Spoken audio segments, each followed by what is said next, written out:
మంచిర్యాల జిల్లాలో 2 ఆలయాల్లో చోరీ ఘటనలు కలకలం రేపుతున్నాయి. హజీపూర్ మండలం రాపల్లి గ్రామంలో ఎల్లమ్మ, శ్రీ మార్కండేయ ఆలయాల్లో నిన్న అర్ధరాత్రి చోరీకి పాల్పడ్డారు దొంగలు.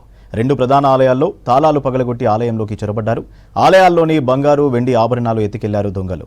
స్థానికుల సమాచారంతో ఘటనా స్థలాన్ని సందర్శించారు పోలీసులు. గ్రామంలో అనుమానితులపై ఆరా తీసి ఆలయాల చోరీపై విచారణ చేపట్టారు పోలీసులు.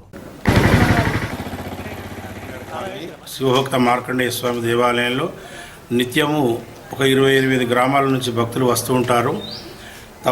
ఆ హుండీలో అనేకమైనటువంటి దానాలు, శివలింగాలు, వెండి బంగారం కానీ, డబ్బులు కానీ, కొందరు చెక్కులు కానీ వేస్తూ ఉంటారు.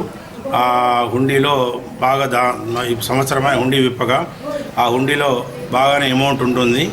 సో నిన్న నైట్ ఎప్పుడు జరిగిందో తెలియదు, దొంగతనం జరిగింది. దొంగలు తాళం వేసి ఉండగా ఆ హుండీని చాకచక్యంగా దొంగతనం చేశారు. మొత్తం దొంగలించుకొని వెళ్ళిపోయారు. అందులో మాత్రం చాలా పెద్ద మొత్తంగానే ఉంటుంది.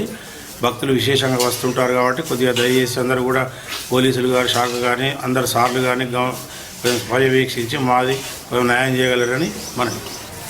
హుండీలో కాకుండా మా పార్వతి అమ్మవారి మెళ్ళో మంగళసూత్రం కానీ, ఆ వెండి శివలింగం, అంటే శివలింగం మీద కవచం ఉంటుంది ఒకటి, ఆ వెండి యజ్ఞోపవీతం కానీ, వినాయకుని మీద వెండి యజ్ఞోపవీతము, ఇవన్నీ కూడా కొన్ని ఆభరణాలు కూడా దాంతోపాటు తీసుకొని వెళ్ళిపోయారు.